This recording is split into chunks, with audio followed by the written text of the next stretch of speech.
that is releasing a new, fairly punk-sounding song. They just released their intro. The whole song comes out on the 29th. But the intro definitely captured me. It's like it starts out a cappella. It goes like, I've tried caffeine, I've tried weed, I've tried therapy and speed. One thing that I find is nothing works as well the second time. It's like, I like it. I like this. Hilarious. This is a vibe I can get behind. One of my favorite punk songs is called "Coffee, God, and Cigarettes," and the chorus goes, "Coffee, God, and cigarettes is all that I need. It's all that I need just to break this routine. Coffee, God, and cigarettes is all that I need. It's all that you need just to be as free or cool as me," or something like that, right? Nice. And it's clearly written from like the porch of an AA meeting. Somebody who's on court-ordered recovery wrote that song. There used to be one other thing they needed. It's also just like very punk and like, yeah well. See, it used to be that I needed this other thing, but I don't need that thing anymore. Now I got these other things that I need. This reminds me of the NoFX song. Drugs are good. They let you do things that you know you're not should. And when you do them, people think that you're cool. And when you do them, people think that you're cool. Yeah, drugs are neat, and you can buy them relatively cheap. Fantastic. Wow. NoFX is a treasure. Just a group of knuckleheads. Yeah.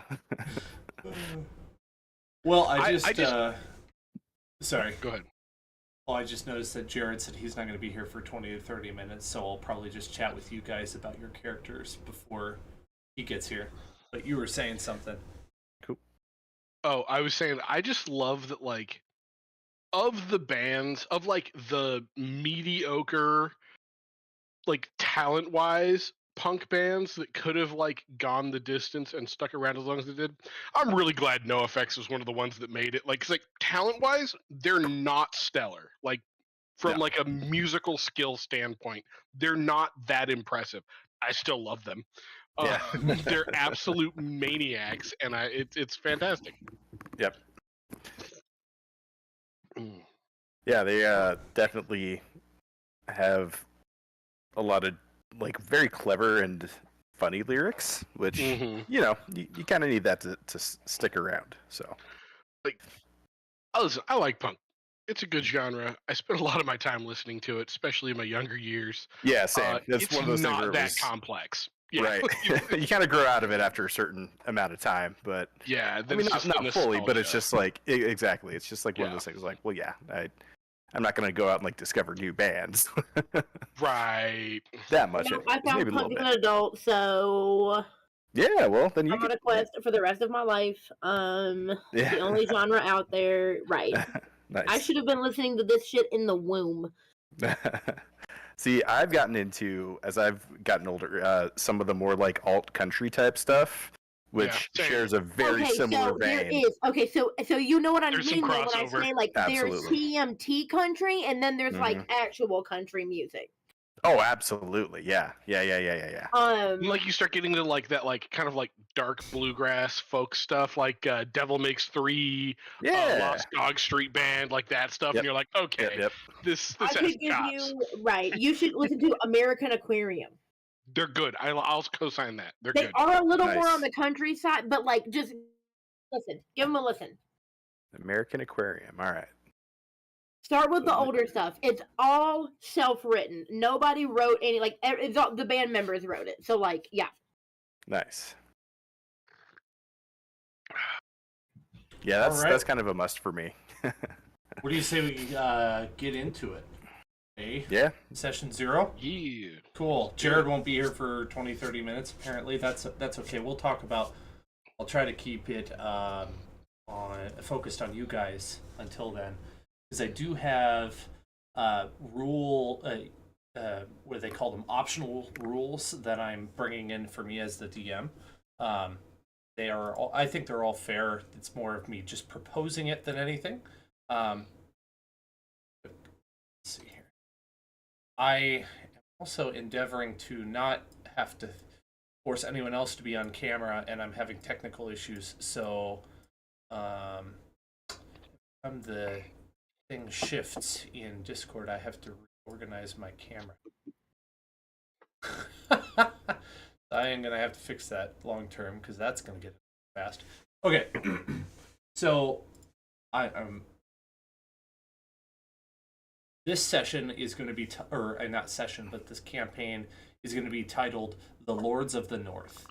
Is the name I have chosen for this game, as it is pretty inclusive of the sorts of things that are going to be happening along the Sword Coast, specifically the northern section of the Sword Coast, including but not limited to Waterdeep. This maybe I'll just go over the quick the optional rules that I'm going to do, and then I'll just tell Jared when I get the chance. So I'm going to be giving all of you 3 custom skills that you're able to do that will need to get penciled in somewhere. If you're able to put it on your sheet somehow, that's great.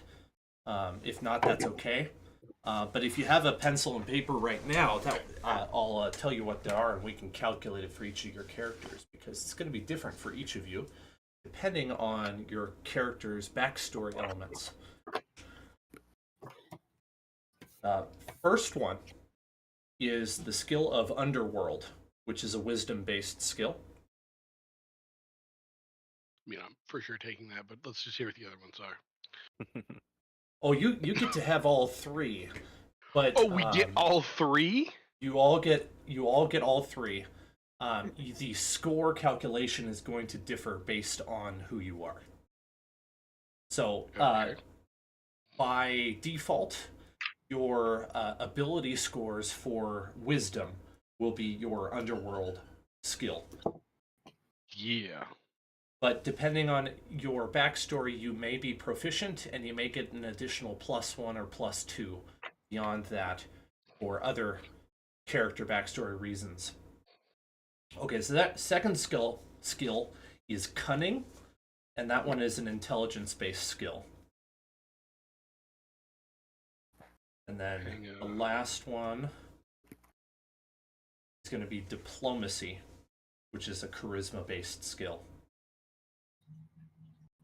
And the reason I'm bringing these in is not to make things more complicated, but because I have come to the conclusion that in a city, particularly, you're going to be using Underworld, Cunning, and Diplomacy somewhat frequently, and I'd enjoy not having to ask for so many insight checks.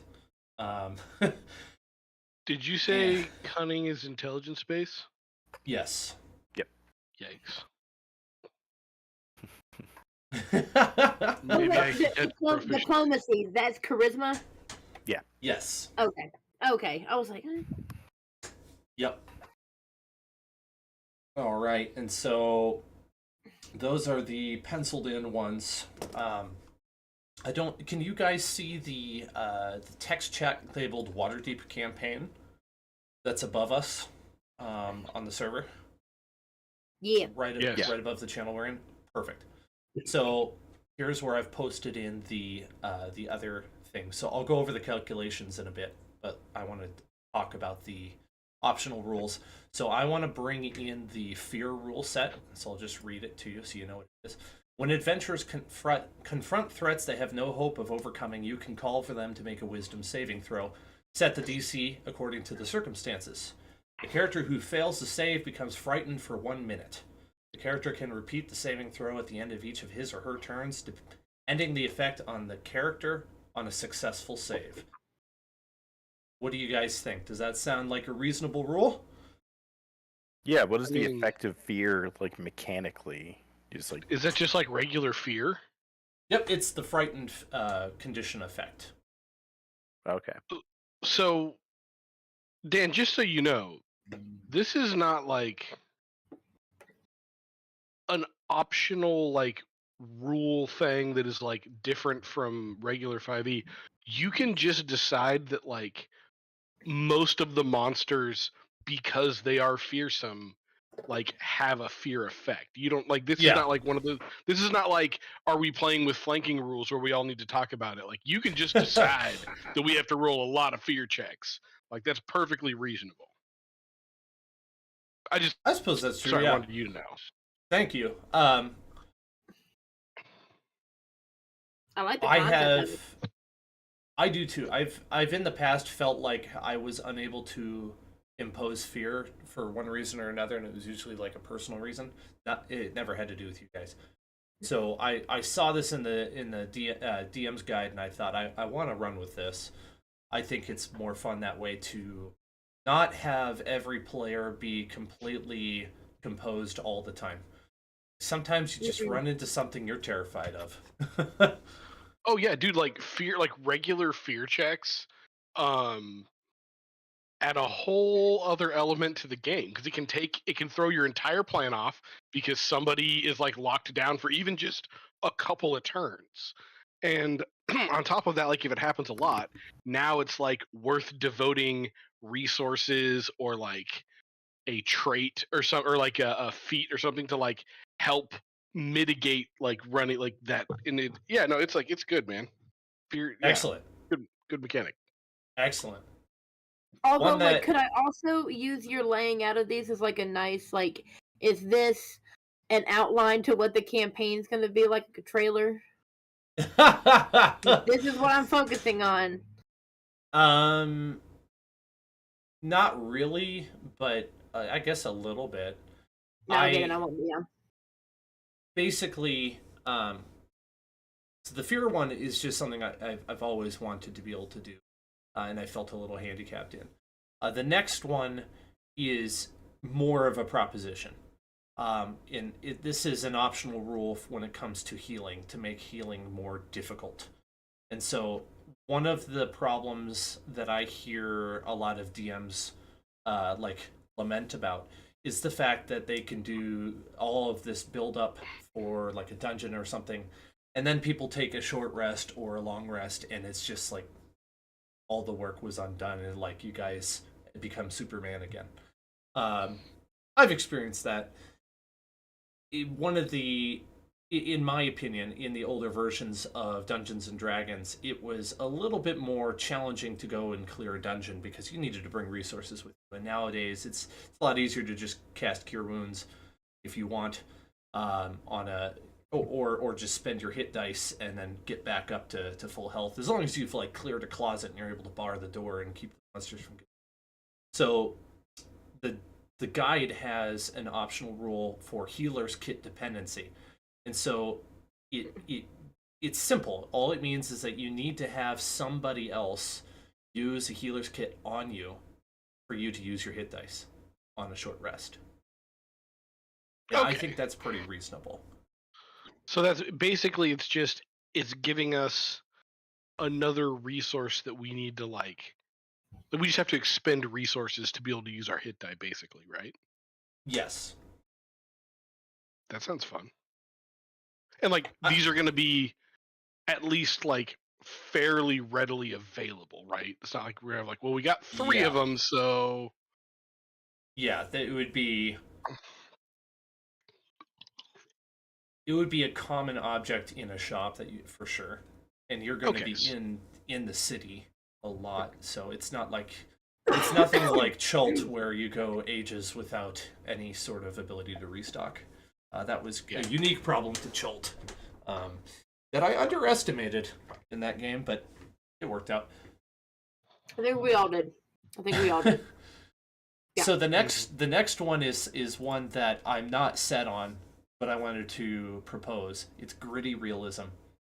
So this variant uses a short rest of 8 hours and a long rest of 7 days. This puts the brakes on the campaign, requiring the characters to carefully judge the benefits and drawbacks of combat. Characters can't afford to engage in too many battles in a row, and all adventuring requires careful planning. This approach encourages the characters to spend time out of the dungeon. It's a good option for campaigns that emphasize intrigue, politics, and interactions among other PCs, and in which combat is rare or something to be avoided rather than rushed into. So my personal opinion is this makes sense for the first half of this game. and then once you get to the major dungeon delving, I would just hand wave it, or we would essentially fast forward through your shorter long rests, and that way you can actually spend some quality time in a dungeon. What do you Okay. think? So short rest of 8 hours, long rest of 7 days. That kind of makes sense from a like rolling around the city perspective, because it's not like you're in a dungeon. You're not prepped for combat 24/7. You're not in Right. armor. You're not carrying your best weapons. Like, you're not playing at full speed when you have to like be a civilian or at least act like one, unless you're like a rogue or someone who's like that's kind of their thing. Mhm. I mean, I'm not opposed to it. I would say like trying to do that in a dungeon is going to be a nightmare. Definitely, I wouldn't want to apply it to dungeon Yeah. crawling. No, I like your description of how it makes sense. And if you're traipsing around in the city streets, you are not going to be getting into full-on combat unless you're doing some sort of criminal activity, in which case you're getting out of there quickly. So you're probably not going to do like mortal damage to somebody. Exclusions do apply, but most stuff you could probably heal up from with a couple days. We're talking about like wounds here, like I cut my arm open or something like that, or I got poisoned, and it's gonna take a week for me to recover from poisoning. Because in real life, do you recover from poisoning in 8 hours? Maybe, if it was a weak poison. This one I'm not set on. It's more of a suggestion for if you guys want it to be a little harder core. So we can come back to that one. Initiative. I think it would be really cool if you guys got to just choose where you want to be in initiative. Do you like that idea? Yeah, so basically we roll initiative as a team. Is that the idea? And then kind of let each other fill in spaces? Like Star Wars style? I was thinking even simpler than that. I say we're going into an encounter, and I throw up the initiative tracker, and you just put yourself wherever you want. Like if you want the rogue to be first, he goes first. Well, but like, what about the monsters? Do we Yeah. pick that too? Do we always go in front of the monster? You wouldn't pick that. That would be the only exception to that. But you guys all get to choose where you are. How do we? So would we still roll? I guess is the question. Yeah. No, it's this is an adapted method from in person, so it's the go around the table rule. Whoever's on the left of the DM goes first, and then the guy sitting next to him, and then the guy sitting next to him. So it always has the monster at the end. Or at the beginning if he had the advantage of surprise. Does that make sense? I don't think you're gonna want to do that. It's okay if you don't want to. It's a common method in other systems that I like, but it's not necessary. I mean, I'm not opposed to it, but right now at level 3 or whatever we're starting at, it's not going to be as big of a deal.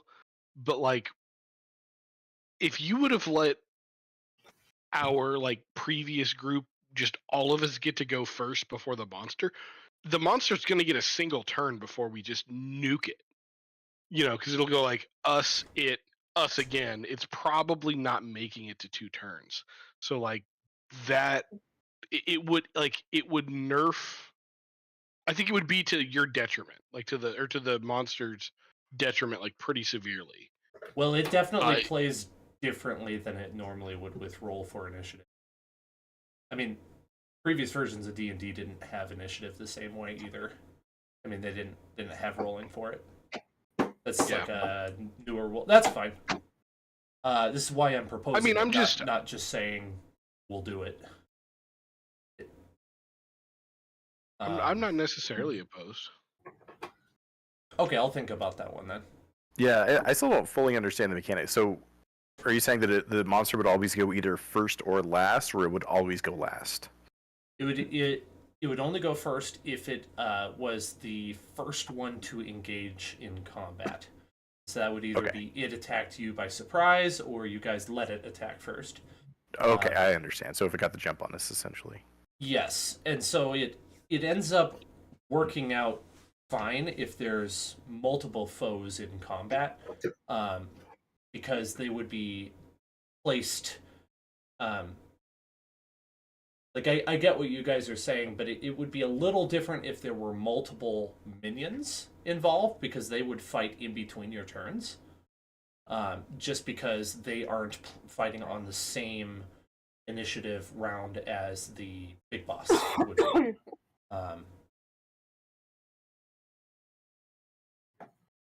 I mean, it's not like we can't try it out a couple times, then go, this is great, or like, ooh.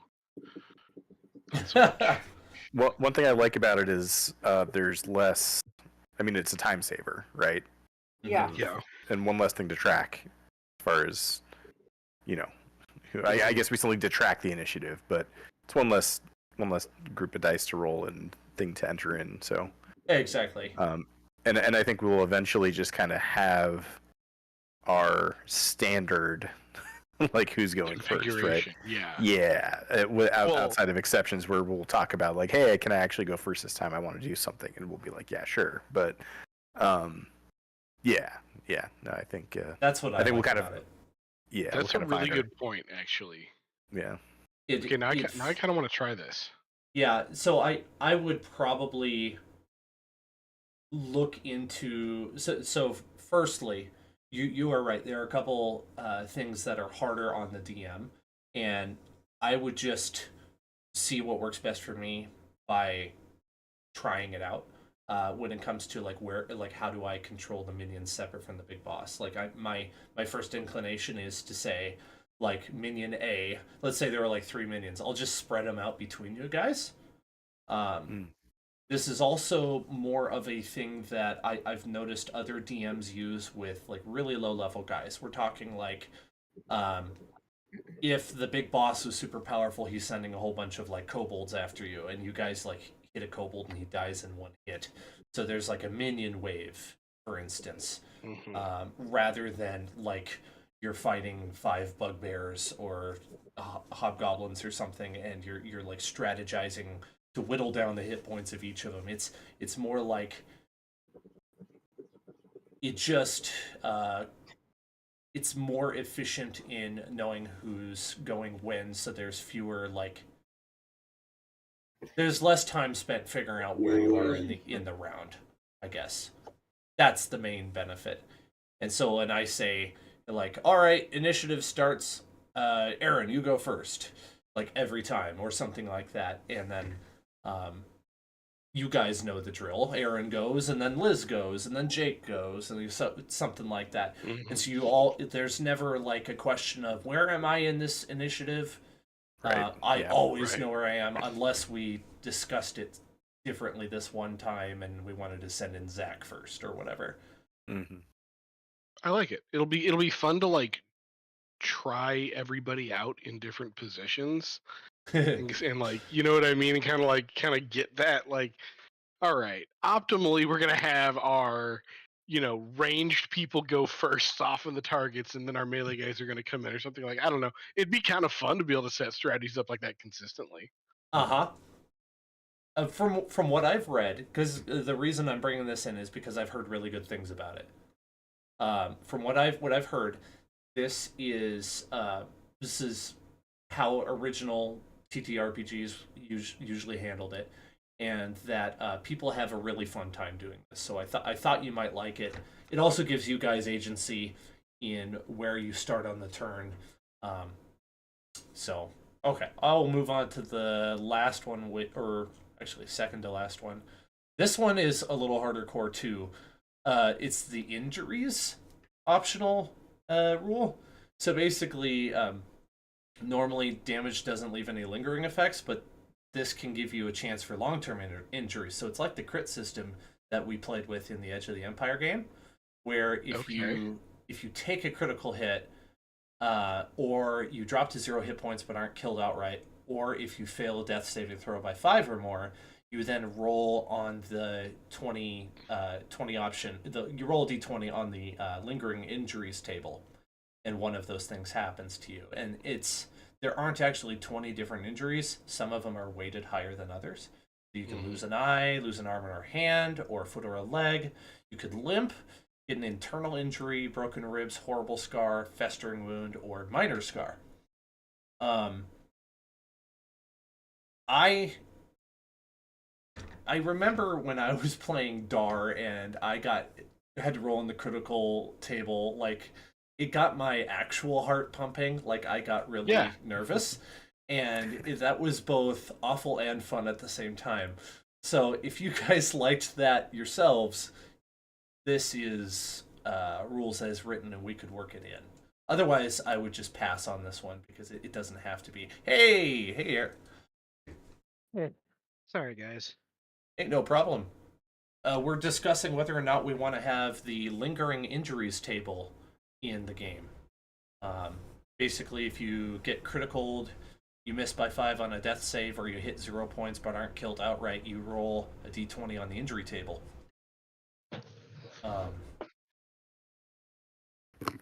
Yeah, I know what you're talking about. No strong feelings from me. It's just, it can be fun, but it's also something that you have to keep track of, and yeah. Also, a really good excuse to retire characters. Like, oh man, I gotta go find a guy to regrow my foot. Like, this is a whole process. I gotta find an alchemist. This is gonna be rough. I'll see you guys in a year. Like, let me know how the dungeon goes. Deuces. Meanwhile, meet my necromancer. No, like, I'll come back as an NPC. It's fine. right. Every time we go to a new dungeon, it's, Dan, tell me about this dungeon, and then I create a new character. Right. Oh, that's funny. Well, it sounds like there's probably not anybody opposed to that one. Am I right on that? Yeah, no, I'm good with it. Cool. Rovi wasn't the luckiest of rollers when it came to those things, but I'm not playing Rovi, so we'll see how it goes. All right. Okay, and the last one, I'll go back in a moment here, Jared. We're in the text chat that's called Waterdeep campaign, where I put all the things that we're talking about. This one doesn't apply to any of you guys. It applies to the monsters. So I'm going to be running with the morale guide, like, sort of suggestions for combatants. So don't be surprised if you just, like, walk into a room and the one goblin in there or whatever just, like, books it immediately and doesn't stick around to fight. It's because he doesn't want to get killed. So creature may flee because he's surprised, reduced to half its hit points, has no way of hurting you, or maybe there's a group of creatures and they might all flee. So I've always kind of done that a little bit anyway. I just rolled an intelligence check, but this official rules as written method is to roll based on a wisdom saving throw of a difficulty class 10, which I think makes a lot of sense. So I'm going to be doing that.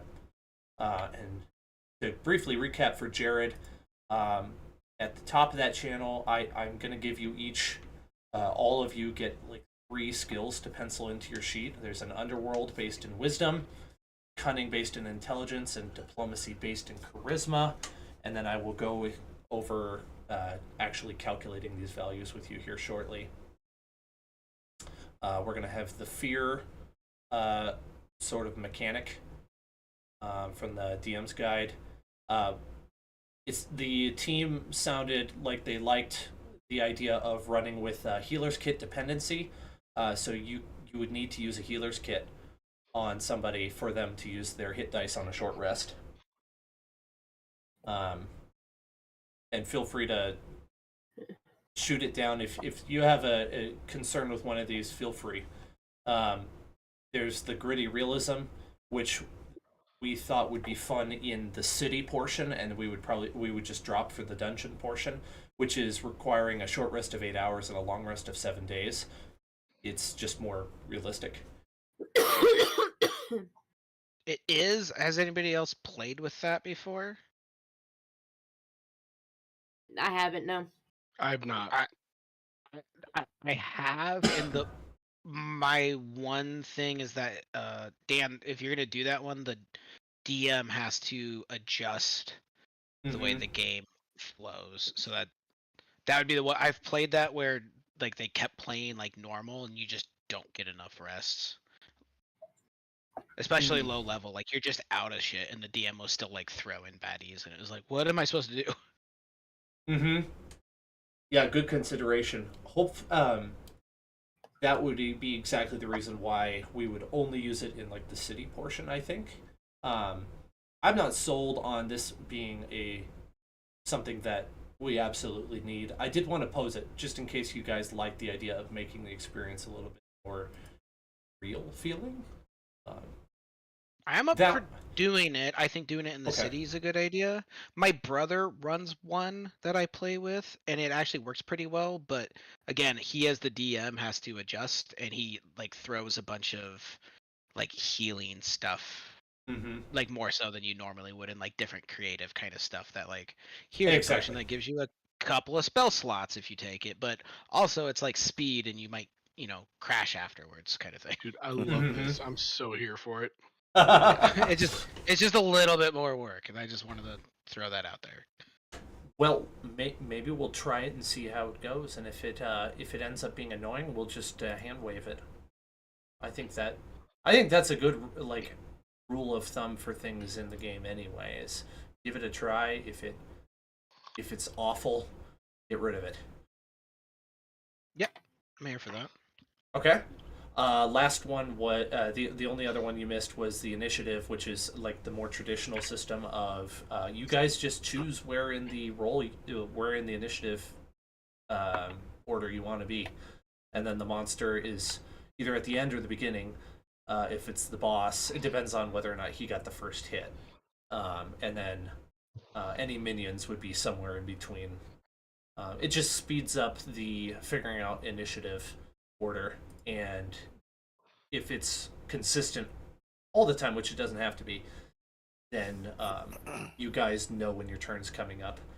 I think that could be really useful for like a spellcaster who wants to spend some time figuring out what he wants to do. If he put himself at the end of the order, then he doesn't spend 2 minutes trying to figure it out when he's at the top of the order and he hasn't had a moment to think yet. Yeah. Cool. That is all for that one then. So now I want to go over the underworld cunning and diplomacy skills, because these are going to come into play more in Waterdeep. I don't know if you guys want to keep your characters secret from each other in every or any aspect. So I don't know if I should take you individually into a call and then like work on it there, or if I should do it in here all together. Maybe a case-by-case basis. I think my character's a pretty open book, so I don't think I need to be separated out. But if someone does want to keep theirs kind of a mystery as of now, then yeah. I think I can talk around mine. Fine. Okay. Yeah. Let's give it a try, and if I can't do it, I'll just stop and we can jump into a separate call. Yeah, I'm the same as Jared here. Yeah. I might be a hybrid. I like that. I like that. That works for me. Okay. The eject word is baseball. If you hear baseball, we got to stop. Yeah. So in that case, if I have to do it privately with one of you, I'll call you individually and then come back here when we're done. So, I'm gonna try to make it generalized, though I might have to ask specific questions. So for Underworld, this is wisdom. Anybody who is associated with a criminal organization by default, just associated with it, is proficient in their underworld skill. So that one you can figure out yourself. Hey, if I'm running or if I'm the leader of a criminal organization, even if it's just got 2 people in it, can I get expertise? Yes, I was going to give you anybody in that case an additional +2 as a modifier to that skill. So that applies across the board to anyone else who's running. If you're not running it, but you are a member in a criminal organization, just give yourself a +1. Okay. What's the definition of organization here? Apparently 2 people or more. 2? Okay, so you guys are gonna know this, but Yeah, I'm with them on this. Geo? I don't know if Geo's running anything. Running No. may be a Excuse bit you. of hyperbole here. You I don't hush know. your whore mouth. Geo is the leader of a 2-man crew that includes him and Rizzy, the humongous yet somehow sneaky orc barbarian. Jake insisted upon being stealthy, and it's just gonna be insane. That's hilarious. Like, yeah, he's my muscle, and I'm the brains. We're Pinky and the Brain, basically. That's fantastic. Love it. Is he? Yeah. Is he? Sorry, I should have asked that. But have you seen the the owl bear build? It's basically you're a barbarian but a rogue, and you play like Batman. No, but I desperately want to do that now. Yeah. Hold on, yo. I have to step away for Right. coffee creamer. I'll be right back. That does sound right. Okay, so that was Underworld. That one's pretty easily taken care of now. Okay, good. It's going well. Cunning is the second one. This is intelligence based. So your cunning is going to be your intelligence modifier. So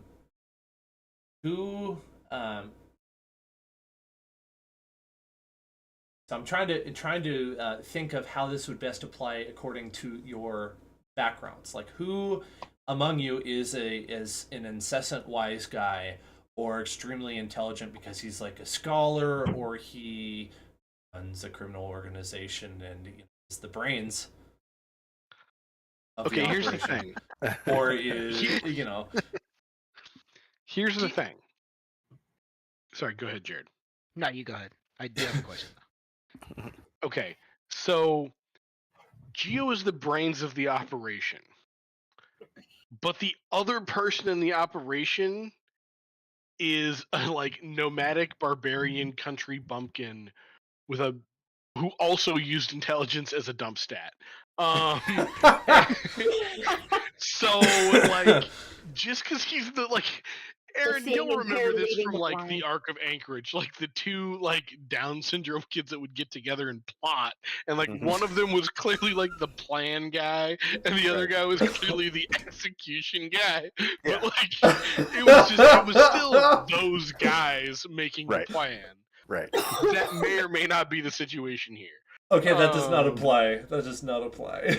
I would say, Hey, if they make enough plans, they eventually just statistically will come up with at least one good one.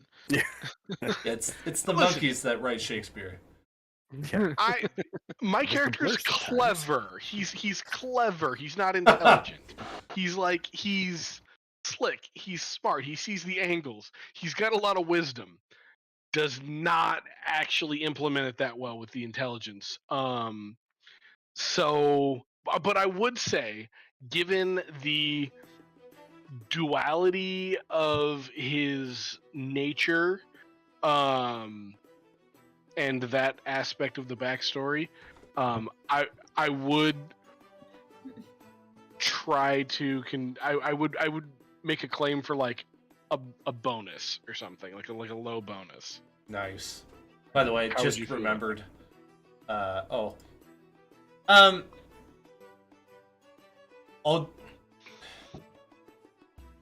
don't think you would be proficient in it, but I think you could take a +1 if you wanted to, because perfect. That just gets See, me. sell me on it, guys. If you want to be more proficient in the skill, what kind of stuff you think makes you qualified to be cunning, more than otherwise? Oh, I didn't even. Sorry, I think I stepped out for coffee creamer, but one, I'm a cat person, so there's that right there. I think at least a +1, if not proficient in that. But also, I will let everyone know this: I'm a local. I'm born, bred, Waterdeep. I believe the city. I am also a local to Waterdeep. Yeah, I know everything about everyone. Not everyone, but every ward for sure. I know somebody in every ward. That's more diplomacy. But yeah, being a local tabaxi, that I feel like is proficient. Cats are cunning. I don't know if they're proficient cunning.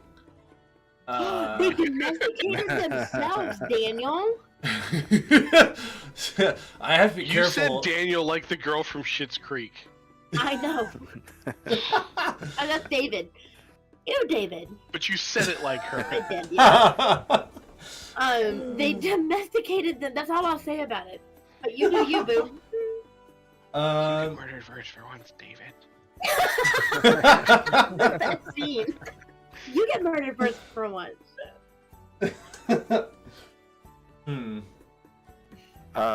Yeah, I mean, my character is super book smart. Like, I don't think he's gone more than a day or two And everything. without going to the library or some kind of place that has a bunch of books. So, you know, however that plays in. See, I like that. That what makes me want to give you proficiency in that one. Nice. I think that's what I would do, is give you proficiency on that one. So that will go up with your level because your proficiency score goes up. Sweet. All right. Aaron, or not Aaron, sorry, I meant to say Jared. Jared, do you have any reason for why your character would be very cunning? I was thinking this character is a bit more of something akin to, or like his backstory was something akin to like a faction agent type thing. So not necessarily like running the faction or anything like that, but doing the, you know, the field work. So does it make sense that like cunning feels right there, doing Yes. the field work and having to like pace the job or whatever, at least you have the street smarts or something along those lines. Like it was his responsibility to, you know, make sure that the mission was a success. So like cunning, I think, makes the most sense to me out of these three. Yeah, I'd give you proficiency for that one. Wait, y'all And, froze like- out. Did I win or lose my proficiency case? I think I'll give you a +1, Liz. Take it Okay. and run. These are all like in addition to your character sheet so far, This so I'm is not true, taking this is anything true. away. These are This bonuses. is true. Okay, the last one was diplomacy. Who here is like a nobleborn, perhaps? Anybody? Oh yeah, no, I'm a -1 to my charisma, so I'm outie on this one. Bye. You may want to gotta- take it away as a skill. Like maybe being a local is the only thing that gets me the skill in the first place. Like I'm not nobleborn, but I am a little bit of a suck up. So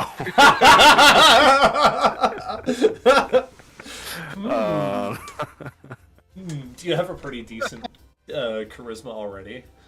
I don't. You don't. No, I am not charismatic. it's the brown nosing. Yeah. Yeah. Anyone who's willing to brown nose can get a +1. Okay. I brown No. nose and it still gets me almost nowhere, which is hilarious. Failed brown nosing is really funny. I like it. I like it. All brown nosing is failed brown. Would you give a Not true. +1 for like? could I argue a +1 for like running in criminal circles and knowing that like, yeah, if you say something, or if I say something you don't like, you might like, not do business with me. But if I say something one of my associates doesn't like, I might get shivved. Would you think I could weasel a +1 out of you for that? I think yes, because there is overlap between that and true diplomacy. Yeah, like you gotta like read the room, like be aware of body language. Yeah, I think I'm fine with that. Yeah. Gotta know, like, is this a setup? Like, they're not different. They're not that different skills. There's overlap for sure. Like, yeah. Sweet. Okay, that covers those 3 skills. Now you've probably noticed I started playing music. That is the bot that I built for this campaign. If you don't like the level of the bot, or you don't want any of it, you can right-click on it and change its volume or mute it. It is completely at your control. And that is why I built it. Because I like offering that. This just makes it so much simpler for me and for you. So that's that. Okay. Well, that brings us an hour in, and I have most things taken care of that I wanted, with the exception of the main one. And that would be, how do you all know each other? Or do you know each other? Do you want to know each other? I would just say first we should probably introduce our characters. I think that's a great So that idea. we can figure that out. Why don't we start with the top of the voice channel with Jared, if he's up for it? Would rather go later. How about we Actually, choose if you our wanna, initiative if you order? wanna, find a way to meet, I'll go first. Because, natural Texting backstory Aaron wise, about how if we met or not already. So I think kind of how I'm gonna introduce this character might have to do with, do we know each other or not? So I don't know. That's fine. So yeah, Liz, because I know you and Ricky, sort of. Yeah. I mean, so yeah, why don't you go first? and I didn't think about this planning my backstory, but I do have a very organic D&D setup. So my name is Beatrice DeLuca. I'm a Tabaxi from Waterdeep. My family, and I'm sorry, I was not prepared for this. I need to find the place where I have the names and stuff written down. We're the Rangers for for one of the noble families of Waterdeep. They're not the Illuminati, but it's something like that. That's what the name sounds like. And they run all the fine shit, the shipments of all the fine stuff that goes around, the fabrics and the jewels and all the nice stuff. We're not shipping animals and feed and stuff like that. We're not doing that. And so essentially they're bodyguards, and so we're just an old family that runs security for this other old family in the town. Beatrice works at she thinks unbeknownst to her father, maybe we'll hash that out later, maybe, I don't know. But she thinks she's on the up and up, working at a bar in the dock ward. So it's not, the lowest of the low neighborhood, but it's not great either. So she's the bartender there, and just in case there's anyone coming in from out of town, she wants everyone to know that you can actually just stop right there and exchange all your currency, because we do things a little bit different here in Waterdeep. So if for all your currency exchange needs, I also do that. The voice is fantastic. It's great.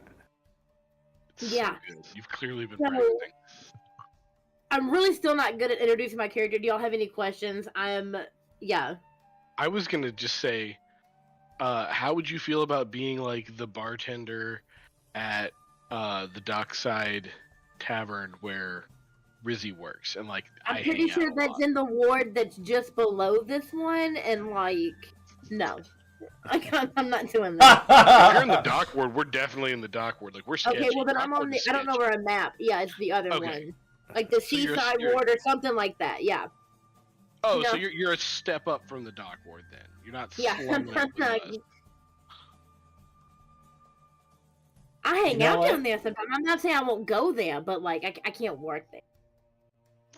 Quick aside, that reminds me of something, because I actually have a map up on Roll20. Where I'm using the same campaign that I did for Tomb of Annihilation. I've just reworked the pages.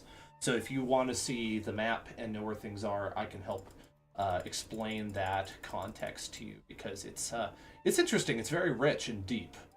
And I've done a lot of reading on it lately. On map of Waterdeep. But I have it up on Roll20, and I can like gesture to areas for you if you want. Kind of give you. No, actually, Zach, you know what? I changed my mind. Only time I'll do this. Actually, yeah. Maybe Hold on. I'll go work Did in you just water. say? Did you just say this is the only time you're gonna change your mind this whole campaign? I think so. So anyway, I will give the strongest odds against that. I will take any amount of money bet. On that. I'll try not to do it too much. But yeah. Sorry. I work at the same bar that Rizzy's bounce at. But we actually, Gio and I actually know each other through my cousin Christopher. He's a nice guy. He's a bit of a scumbag, but he's like a decent one. You know what I mean? Like everyone's got to know a scumbag, and he's the best ones in them. He's a You good could one. do. Sorry, this is just a funny thought to me. You could do best of both worlds and be the like snobbier bartender that works up, but then you are having a hard time making ends meet, so you moonlight down below or something like that. Oh, I could. Yeah. Actually, yeah. Possibly. That's I just like the that's just idea. a funny idea to me. I would never be caught there. Oh shit, I'm there. No, actually, I do crap down at Dockside, so I do make some money on the side down there. Like, I don't do prostitution or nothing like that because I'm not one of those. But you know, Not that there's anything wrong with that, but not for me. right. That's what I'm saying. But I do go shoot craps down there and play cards. So I make a lot of money in Dockside, or yeah, in the Dockwood. But no, I work up with the working class people up in this Sea Ward. Dan, Excellent. Yeah. I'm in Roll20, and I just see Waterdeep Dungeon Heist cover page. Oh, too. thank you. Got to move you. Oh wait, I didn't even follow the link. Hold on. Thank you for bringing that to my attention. Totally forgot about that. Okay. Very nice. So the C word is That one up like the northwest of the city. that's. Yes, I just want to confirm that I'm correct on that as well. In fact, my father sent me to a boarding school in one of the other wards, the really, really nice one. One second, because I was getting in a little too much trouble when I was in the North Ward. Yeah, so I had to go to school in the North Ward, but I came right back to the Sea Ward because like, Yep. Okay, so I the like north. the finer things, but it's too snooty up there. You know what I mean? Excuse me, not the north ward, but the C ward is this one that I have Ordendorf. cordoned off. Thank you. That's exactly what I was trying to say. Pew pew. Slightly out of scale, but that's okay. All right, the Oh, also, north I'm a ward. huge fan. Oh, okay, sorry, Dan. Go ahead. No, go ahead. Go ahead, Liz. Of our sports ball team, is it Sea Lions? Something like that, yeah. The Sea Ward Sea Lions and all of our sports ball games. She has massive, like New York, New England, what are they called? Superstitions around sports. Like, she has, like, like be in her chair with the jersey on, the whole 9 yards, you know.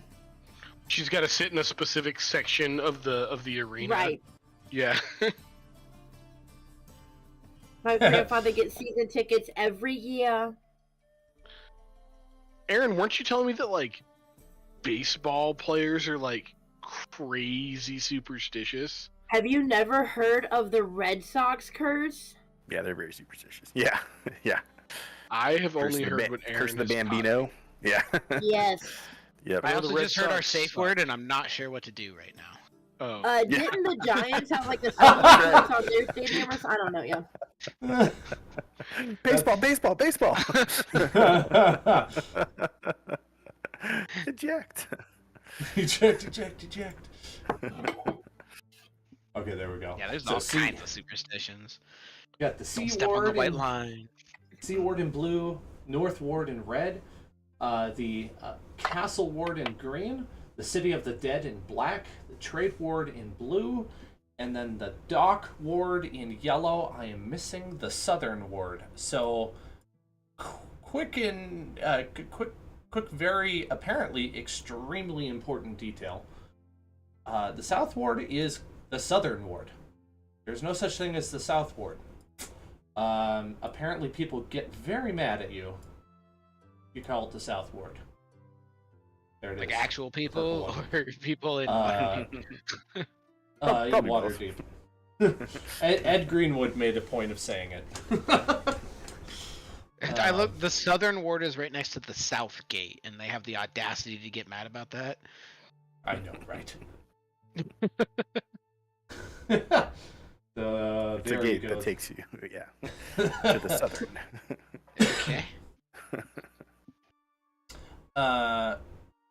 Now, Liz, because the game proper says that we're supposed to start in the dock, or technically Castle Ward. Actually, I've kind of drawn the wards slightly inaccurately.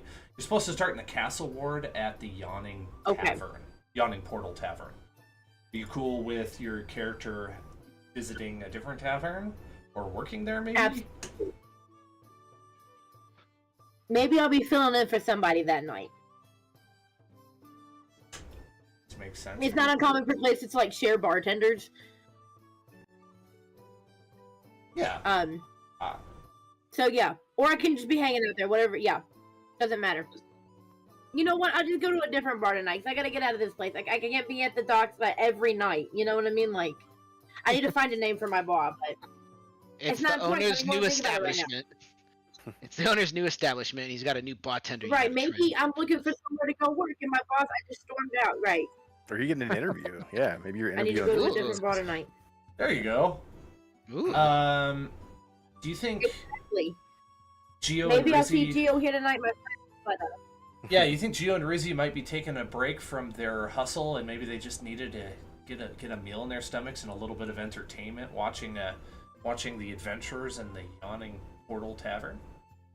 I was gonna say, I think we rolled somebody over who like just stumbled out of like an illegal craps game after a big win, and so we kind of got like a nice little score, and we're like, screw it, we're gonna go to like one of the nice places and get like good food and listen to like, you know, bards that aren't already wasted, and you know what I mean, and like we're gonna go Yeah. to like a nice place, you know, like it's Friday, like we just knocked this guy over, made some easy money, like yeah, let's go blow a little more, let's go to the Yawning Portal, let's step up from our normal spot.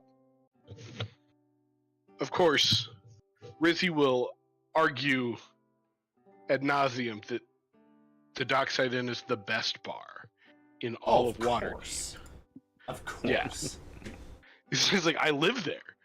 They feed me. It's the best place in the whole city. Like they just let me live there and feed me, and I just have to bash people occasionally. Like I would do that for free. Like I was doing that anyways when they found me. Yeah. right. My Excellent. boy Gio got me set up with this sweet spot. Sometimes I cook when the cook's sick. Like, yeah, it's great. Well, that makes sense for those two. Aaron's character is named. Forget the name. Bukar. Bukar. Yep. What would Bukar Bukar be doing, Tyke. perhaps, in the Castle Ward? Do you think he'd be in the Castle Ward? If he got lost, which is a possibility, he did want to check out the. He's pretty new to town, and he's currently living in the southern district, not to be confused with the south district. He heard some cool things about the nature in the Dead Ward, that there's actually like some really cool vines and stuff growing there, and he got lost on his way there because again he doesn't know the town well and just kind of stumbled into the Castle Ward.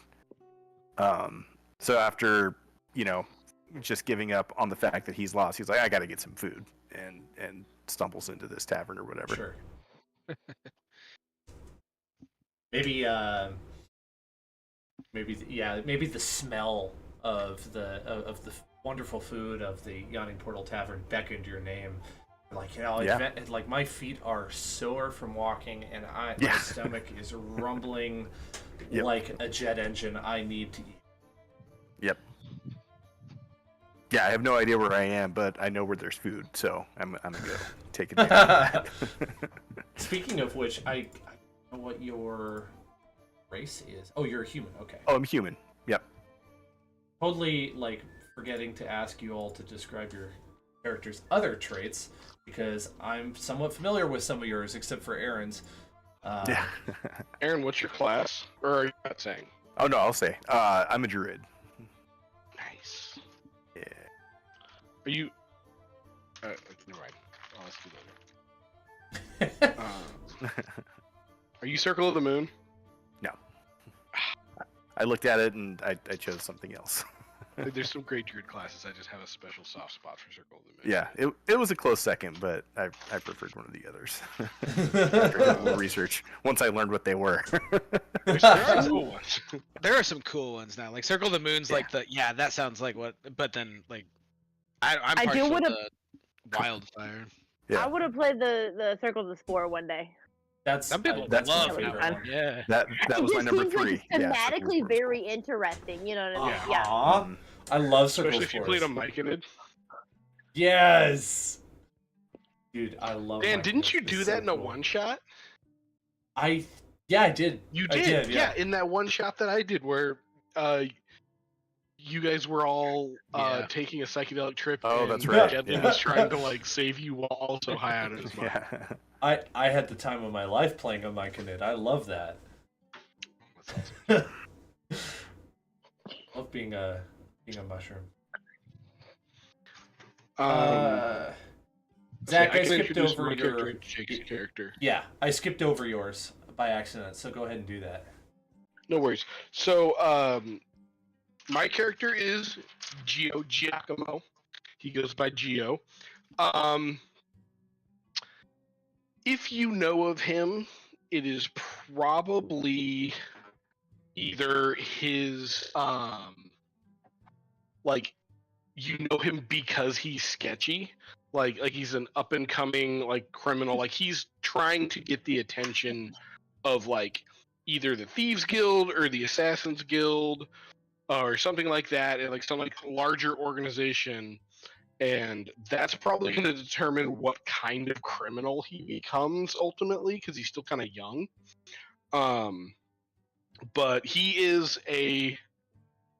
he's born and raised Waterdeep, specifically Dockside, orphan, ran away from the orphanage because come on, it's the worst. Lived on the street for a while. You're legit orphan rogue guy.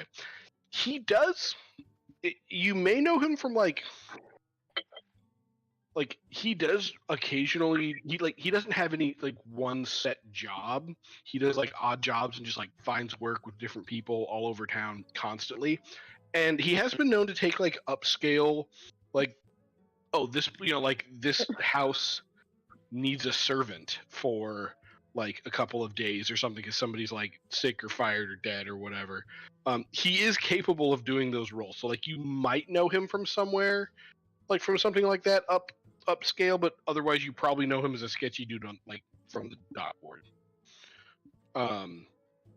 Yeah, he is a rogue. Jake's character Rizzy is a half orc barbarian who came to Waterdeep on personal business. He was looking for his father. Completely unprepared for how big Waterdeep is. And he kind of bumped into Geo, and Geo helped him like get set up with a place. When Geo doesn't have a place to stay, he stays with his Aunt Marge, who is she's a barmaid at the dockside, and that's how he got Rizzy the job. But yeah, Rizzy's also like the muscle of the crew, and has no compunctions about smashing people that need to be smashed for profit or for fun. He'll also do it for funsies. Real quick interjection here. Can I get the spelling on the 3 people's names that we've gone over so far? Geo, I'll give you Giacomo in a second, but Geo is just Geo is how I pronounce his shortening. Cool. Rizzy is Rizi.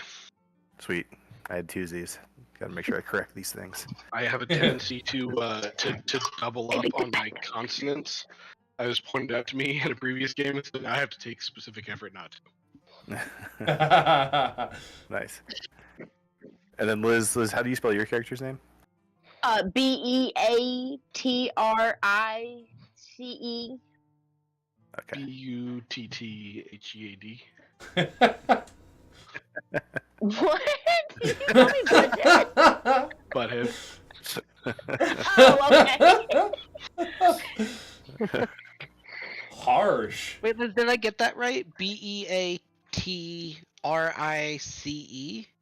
Yep. Beatrice. Right? Beatrice. Beatrice. Beatrice. Isn't that how you spell Beatrice? Maybe I misspelled it. No, I think that's No, correct. you spelled it right. However you want to spell it's how you spell it. Okay. Right. That's how you spell it. I saw No, John. no, I'm not one of those people. Okay, with there an are X the other absolutely day. ways that you spell certain names. Okay. Right. That is how You said you had. Like I said, I I saw did tell someone John it with an X the other day pop up on an invoice Only name, in and I was like, Texas. I call bullshit. Yeah. Only in Texas. Oh my God. Wow. French I fast. did tell someone at work the other day, one of my coworkers, we haven't ever really worked together, and I was giving them my contact information, and they said, spell that name for me, and I was like, yeah, it's Lizard, and they actually wrote it down. I was like, wait. And Gullible's written on the ceiling. Go ahead and check that out real quick. Yep. Okay. Last character would be Jared then. Okay, so sorry, you might kind of have to help me build this as we kind of go. Dan, you mentioned like a fighters guild, but I'm having a hard time finding any of that in the literature I'm pulling up. Is there a specific name for that? / where would they be in the city? Castle Ward, made by yours truly, so it is not in the official literature. Okay, that explains why I'm confused. I think there's a real one, but I haven't found it. So I have my own that I made for the other campaign that I'm bringing into this one. Okay, so I'm kind of thinking that I'm actually pretty new to the city. Came from pretty far away, and I think I probably just got in with that like fighters guild that you mentioned, and I'm probably just down at the Yawning Portal. Maybe it's become a like just the watering hole I go to because it's pretty infamous or whatever, or maybe I'm checking it out for the first time.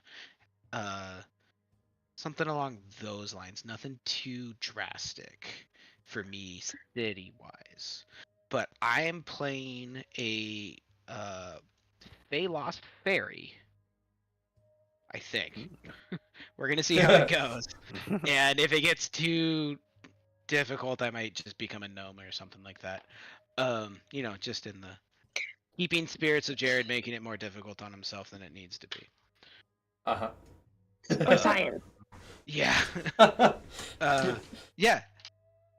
So we'll give that a try. I went over with Dan some weird wonky things with my kind of character that I want to play.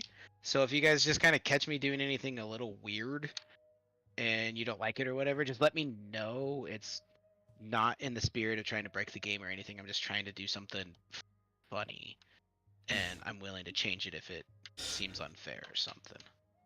Just FYI, mechanically wise.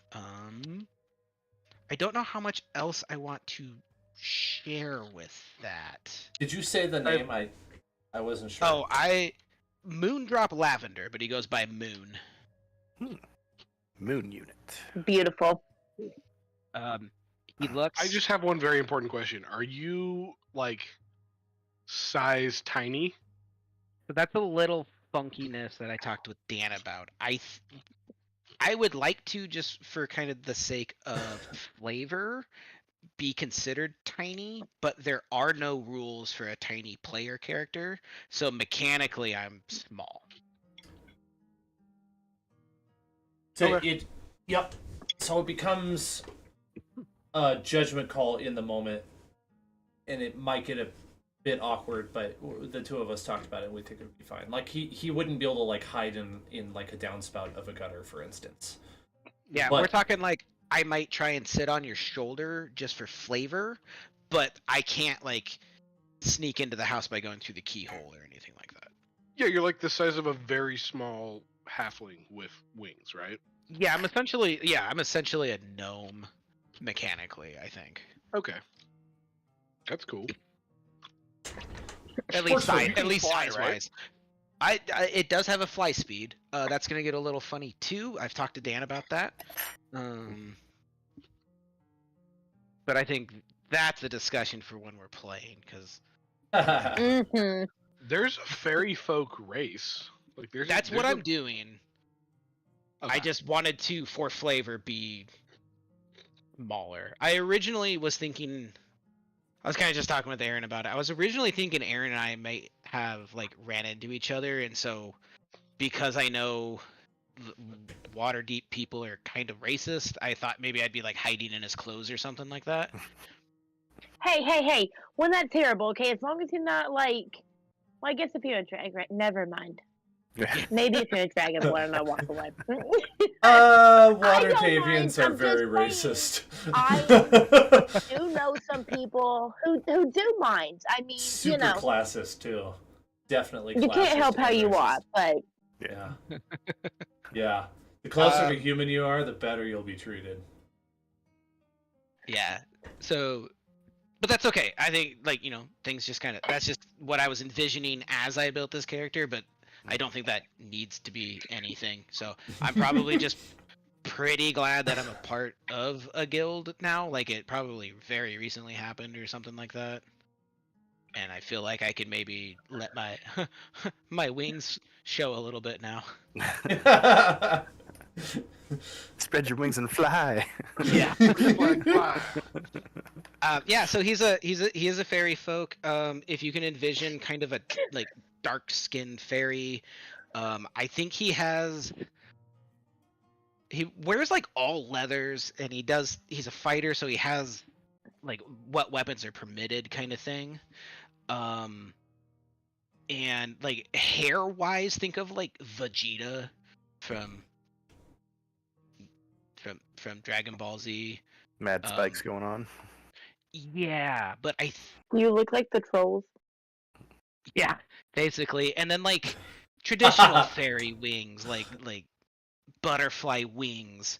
But I think the wings might change color based on his mood, kind of thing.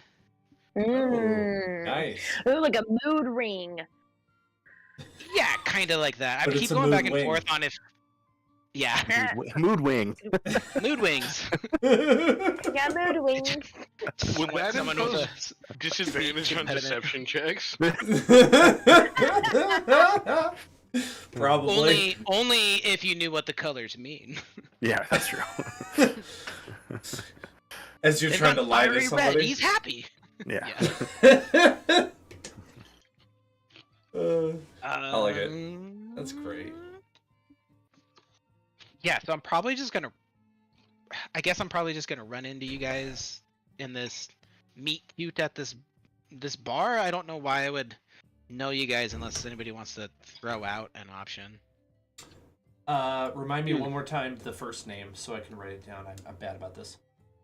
Moondrop Lavender.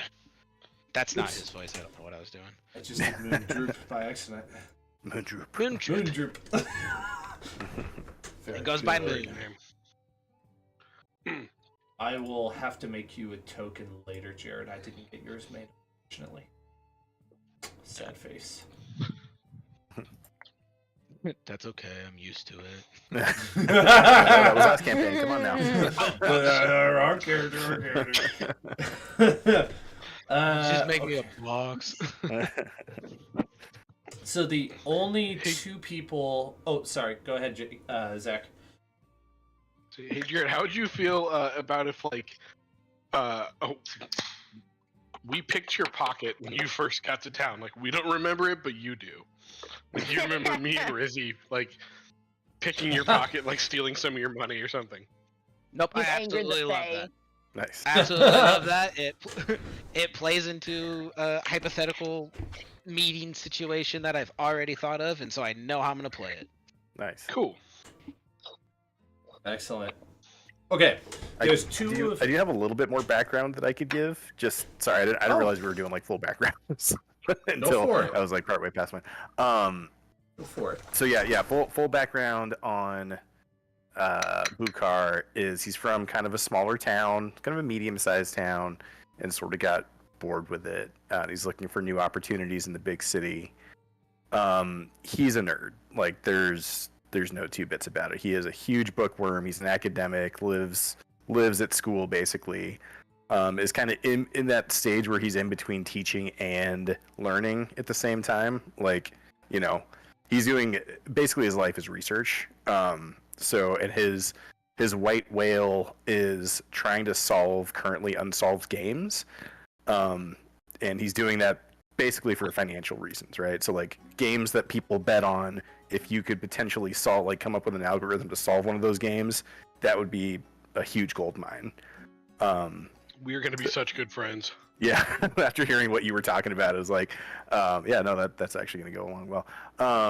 He is a bit of a kiss ass, as I mentioned before. Like one of the things that he's thinking about doing when he comes here is trying to get some rich guy to basically fund his research in the promise of, getting a cut of the profits at some point. So, You might love my father. My guy, are you running a Ponzi scheme? not yet. So do you want to be? Yeah. Not yet, but there's we got time. So he's met some members of the Emerald Enclave and he's like really into that. Oh yeah, he's a druid by the way. So that comes in. And he is his I don't know. The way that I kind of explained it is his first allegiance is to Tymora, which I had to look up who that was, but it made a lot of sense. And on top of that, he's also a druid, very nature focused, but I feel like academics and like the goddess of luck, like he's a math dude, he's a quant, so I was gonna say, yeah, that comes first. I'm getting engineering student vibes. Like yeah, even like less practical than that.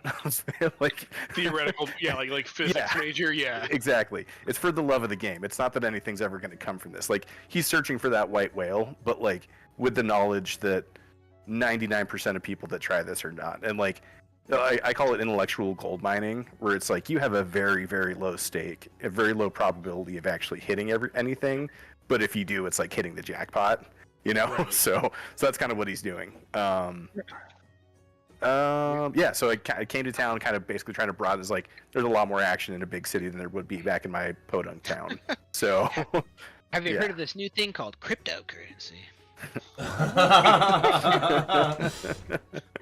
Okay, listen, Um, listen. I got this thing I'll sell you. It's called an NFT. Yeah. You're gonna love these. I will. I give was, you a I was just picture of it. listening to a podcast about Sam Bankman-Fried, and I was like, "Wait, Aaron, this sounds familiar to a guy I was just listening to a podcast about." Yeah. Right. Yeah. Oh no. What was his name again, Aaron? Buqar. Buqar. Boy, I'm gonna have a hard time remembering the names for a while. It's always Yeah. difficult for me.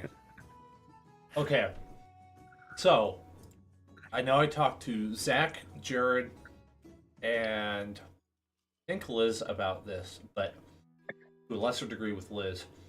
I did not get a chance to talk to Aaron about it, which is why I made that video.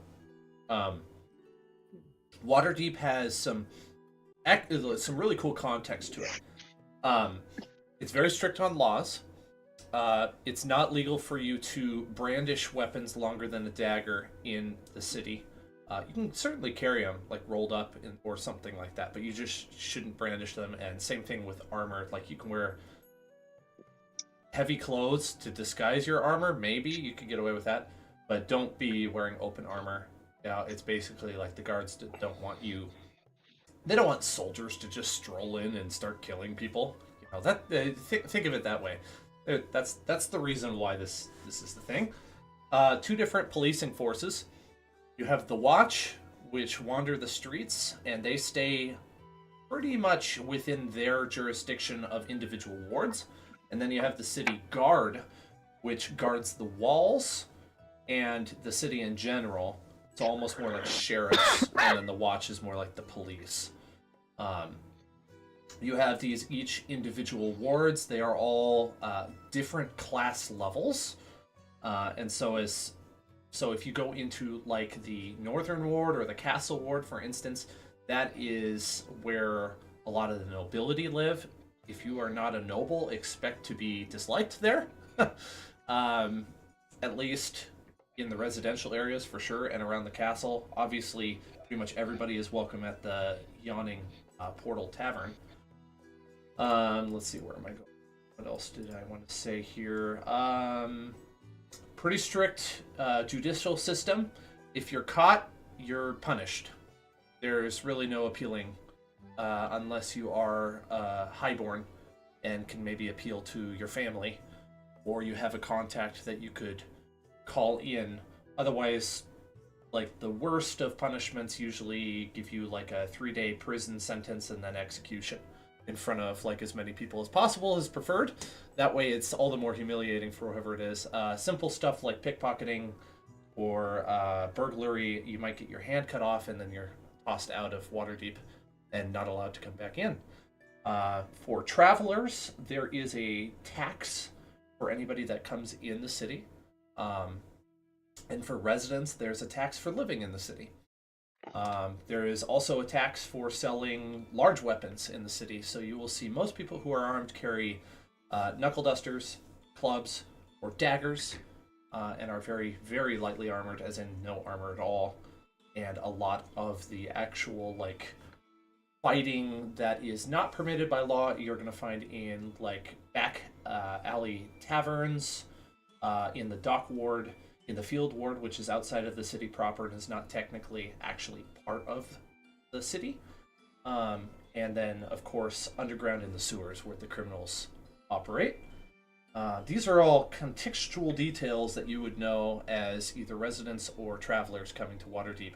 And so you know that when it comes to the law, you want to be careful to not get in their way and not bring any unnecessary attention upon yourself, even if you are a citizen who's following the law, because you never know when somebody might make a false accusation against you, or a guard might be having a bad day and looking to take it out on you. Especially if there's a magister wandering around. He could make your life quite difficult.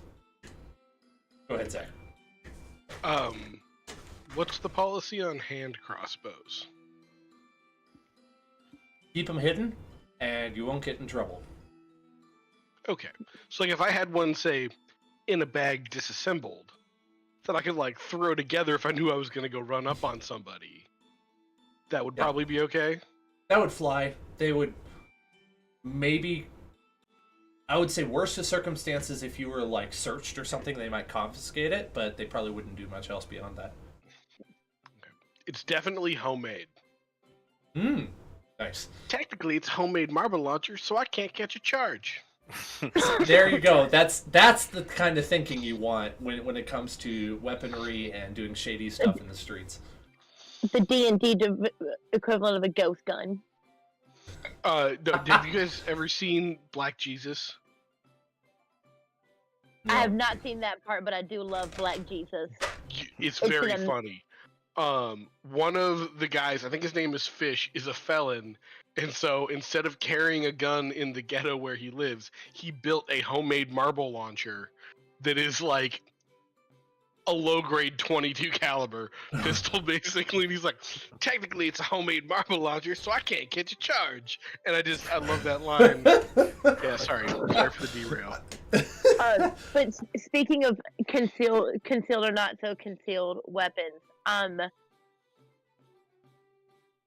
if I wanted, okay, so like, I have scimitars, and I didn't think about carrying those around until I listened to your video, and I meant to ask you. But you know, what if they are perceived as ornate, and my daddy paid y'all off that as long as we're on our best behavior, you know? Don't you work for one of the noble houses, like, as a, like, soldier? Well, we're rangers, yeah. Wow, she has a lot of jobs. They're She has 3 rangers. jobs. Holy cow. Well, my family, you know, I work on the side as a bartender because I'm trying to like make a name for myself, but in my Oh. family as well. It's very complicated right now, but like as a family, no, like I still, yeah. Okay, when you're doing official mercenary business, as long as you have like a sigil or you have some sort of identification that alerts the watch and the guard that you are allowed to do this, then you could. Okay, carry then my scimitars on bartending you. is absolutely under the table for sure. I am always wearing. I have my sigil in my back pocket if ever needed. They would allow that, but they would be very upset with you if you were brandishing, like holding them in your hands. No, while walking in and the I street. don't like. You know, there's a concept of you can get away with stuff if you're not like acting a fool. You know, like. Mhm. Yeah, Right. so like I do try to stay on like my best behavior. Like I don't go looking for trouble. I don't Okay. want to be like an outlaw. I'm just associated with like Geo and them, you know, Yeah, and my cousin Christopher. So, like- you- But in general, I am like a law-abiding, you know. yeah, you might get questioned once in a while, but they'll let you go if they see that it's But official business. I keep my head down. Right. Yeah. And they're just really cute with my outfits. I promise, officers. That's all it is. Just look at this. How cute am I? I love it. I do have a perm, by the way. I have a picture somewhere that I made on AI, so I'll put it up. But yeah, That's funny.